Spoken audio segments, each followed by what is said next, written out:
From the PEP Radio Newsroom, this is the evening news blast for May 8th, 2025.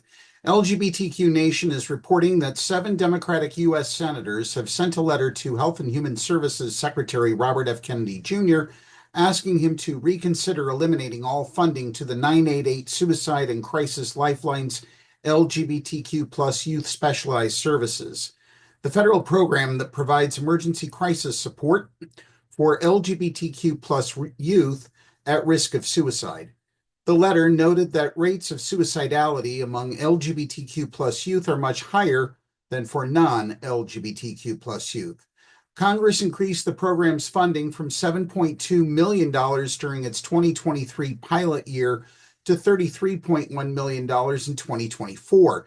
However, a leaked budget draft from HHS proposed eliminating its budget entirely. If approved by Congress, the budget would go into effect on October 1st. While we strongly disagree with many actions taken by the Trump administration targeting LGBTQ+ individuals, we believe that suicide prevention should be a nonpartisan issue.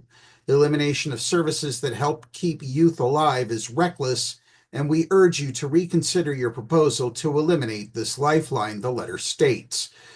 The letter notes that 40% of LGBTQ+ youth seriously considered suicide in the last year, and that 12% of LGBTQ+ youth attempted suicide in the last year.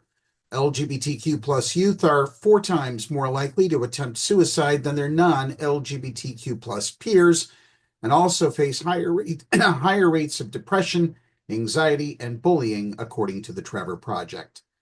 This specialized service connects LGBTQ+ youth with specially trained crisis counselors who can provide understanding, empathetic, and confidential support. The letter continues, since its inception in 2022, the Lifeline's LGBTQ+ youth hotline has received over 1.2 million crisis contacts, and utilization of the Lifeline's LGBTQ+ youth program has spiked over the last several months. The letter was signed by the following 7 Democratic U.S. senators: Tammy Baldwin of Wisconsin, Edward Markey from Massachusetts, Jeff Merkley from Oregon, Elizabeth Warren of Massachusetts, Ron Wyden of Oregon, Jack Reed of Rhode Island, and Alex Padilla of California. There's proof that the anti-LGBTQ+ policies of the current president administration are increasing feelings of suicidality among queer youth. Calls into the Trevor Project suicide prevention services increased by 33% on Inauguration Day compared to weeks prior, and a 700% increase on November 6, 2024, the day after the presidential election. At the time, Trevor Project CEO James Black said in a statement, "Suicide prevention is about risk, not identity. Ending the 988 Suicide and Crisis Lifeline's LGBTQ+ youth specialized services will not just strip away access for millions of LGBTQ+ kids and teens, it will put their lives at risk." These programs were implemented to address a proven, unprecedented, and ongoing mental health crisis among our nation's young people with strong bipartisan support in Congress and signed into law by President Trump himself. If this story affected you, just know you are not alone.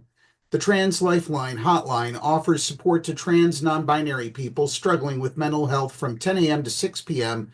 Pacific Standard Time, Monday through Friday.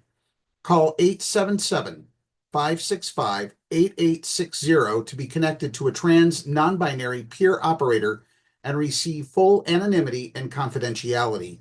The Trevor Project Lifeline for LGBTQ+ youth ages 24 and younger can be reached at 866-488-7386. The number again, 866-488-7386, and it is posted at the homepage of the Pennsylvania Equality Project website, paequality.com. One quick reminder that the last day to request a mail-in or absentee ballot for the Pennsylvania May primary election is May 13th. May 20th is primary election day in Pennsylvania. Polls open at 7 a.m. and close at 8 p.m. This year's elections have a mix of judges, borough and city council positions, county offices, mayor's races, and school board positions. We encourage folks to make a plan to vote. That's the News Blast for this hour. Up next is the local weather forecast for the Meadville area here on PEP Radio.